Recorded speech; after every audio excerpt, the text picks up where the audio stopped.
Skyrim. Iron forged steel armor and weapons, realistic with rust, sweat and blood. Fortnite. Pink clouds, marshmallows, crooked pastel guns and happy dancing. Mesh them together and you get the best of two worlds. An asymmetrical topsy-turvy axe with a spike on top that looks like it's about to fall off. Hello there, I'm just an amateur hobbyist who loves to make props and stuff. In this build I'm trying to make the Fortnite Forbearer. I wanted to make a big prop. I also wanted this prop to have a realistic feel, the feel of Skyrim, but yet keep the playful asymmetrical design of Fortnite. I couldn't find any good reference pictures online, so I ended up taking some in-game screenshots. Even then the pictures had a slight perspective to them, so I had to draw it up by hand. Now there was a lot of asymmetrical ornaments on this prop, so in the end I used Affinity Designer to clean up the lines and make it fluid. Now I wanted this to be huge, so I scaled it to about 1.8 meters, which is roughly the size of a good two-handed axe. And then it was time for the actual build. Luckily my stepfather is skilled with crafting wood, so he made me this wonderful wood shaft to work with. Using the templates, I traced it onto some EVA foam floor mats. I decided to use the 10mm thick ones, as I believed only using 2 of them would give the proper depth. Remember to flip it before you trace the second piece. Once I had them all traced, I started cutting them out using a regular box cutter knife. I tried to keep the blade at a 90 degrees angle. For now I left the edge straight too. I find it easier to glue them together this way. I'd rather cut the steep angle later. Once you have all your pieces cut out, you will need to sand down the sides with the texture, otherwise they won't glue together. Be sure to use a dust mask for this part. And if you don't have a belt sander, just use any kind of rotary tool, or just a piece of sandpaper.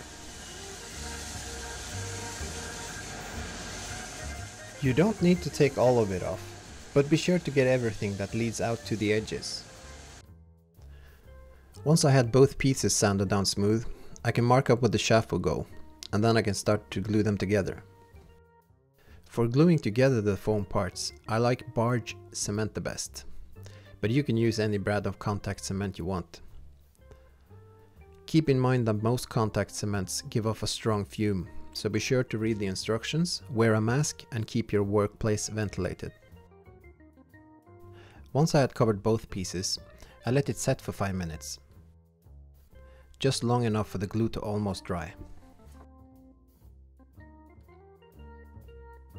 When it was time to stick the pieces together, I tried to make sure to keep all the edges flush, starting with all the outer points.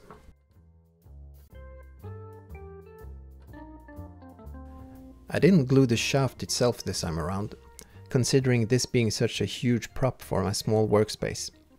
I wanted to leave it out for as long as I could. So for the time being I just replaced it with a piece of foam.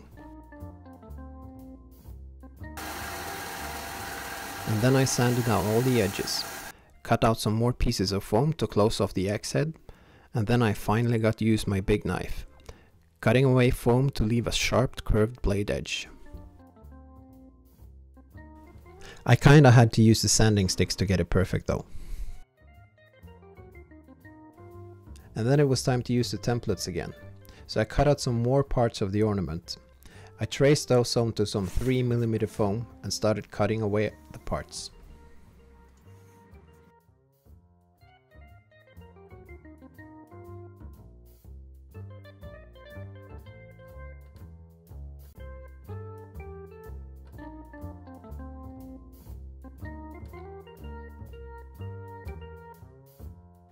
I tried to keep the cut lines clean, and I sanded down the edges on each piece as I went along.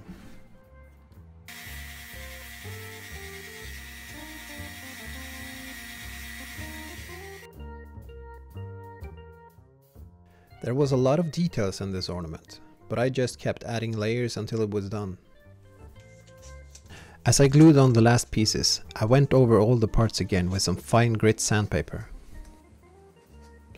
And then it was time to put on the shaft before I could do anything else.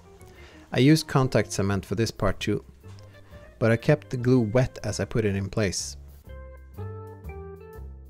And then using my templates again, I made the two parts that go on the side of the shaft. I just used some 2mm foam and contact cement. And then I made the bottom part. It wasn't the most complicated shape, but I ended up having to sand it quite a bit.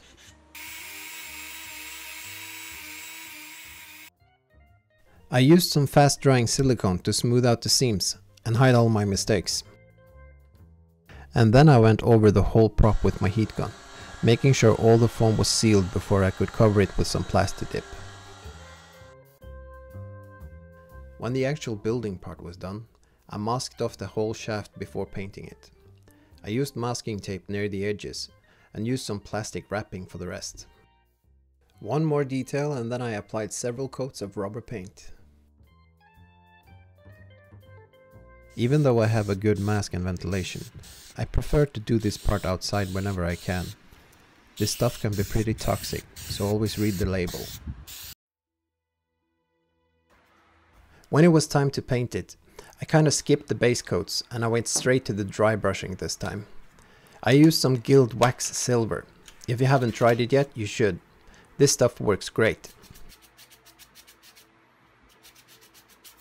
Especially if you want to build up a hammered steel look like I was aiming to do. I guess the only technique to dry brushing is just keep the brush moving and constantly shift the direction you move it in. And of course, it helps to use your favorite brush. In this case, I used an old worn down one. When I was satisfied with the dry brushing, it was time to start the weathering of it. I wanted that rusty steel look as I mentioned.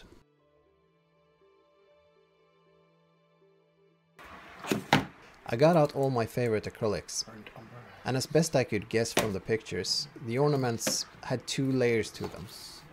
The one in the back was much darker than the one in the front. So this first part was quite easy. I just watered down some brown colors, and of course I used everyone's go-to brown, namely brown sienna.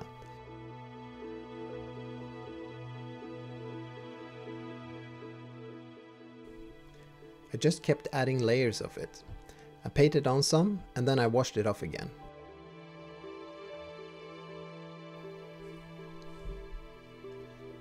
In my opinion, this is one of the most important parts of the build. This is where you really can make the prop shine.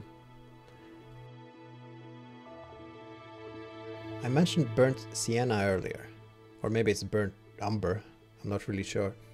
Anyways, the point is, I don't think you should be confined to just using one color, especially when it comes to rust.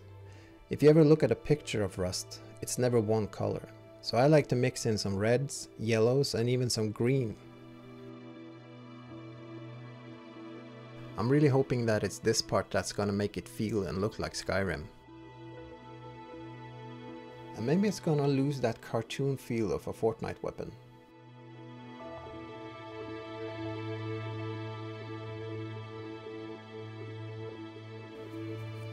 And I'm not afraid to let the colors stand alone.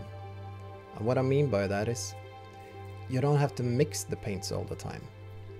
That way it easily becomes one brown goo.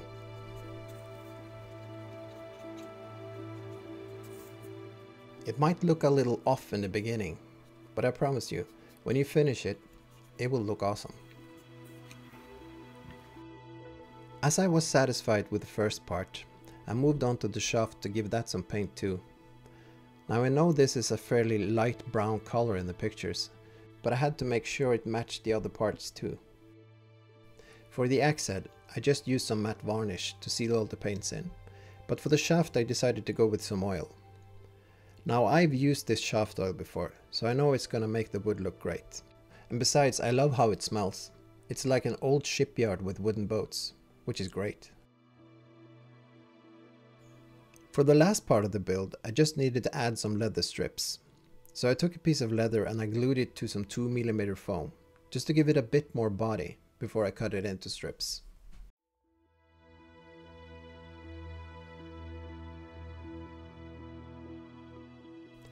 Now leather might have been the only thing that is expensive in this build, but luckily my stepdad had got me this old worn down leather couch, which we had literally stripped down for pieces.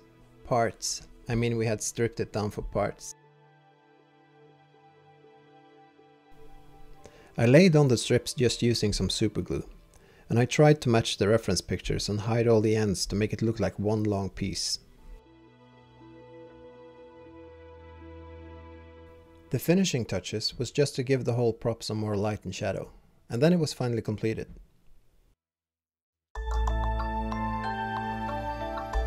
In the end, I'm extremely happy with the way it turned out. It's definitely the Fortnite Forbearer in a Skyrim style. But as always, there are some things I would have done differently. But that's just the things you learn from and take with you to the next build. And I just love these props. It always amazes me what you can achieve with a piece of foam and some paint.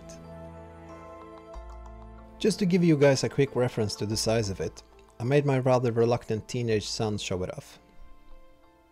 He doesn't look happy about that. But don't worry, he's the one that wanted me to make this video.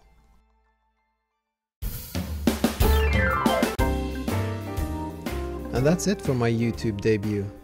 I hope you liked the video. If so, just click on the like button, and I will try to share my next build. Thanks for watching.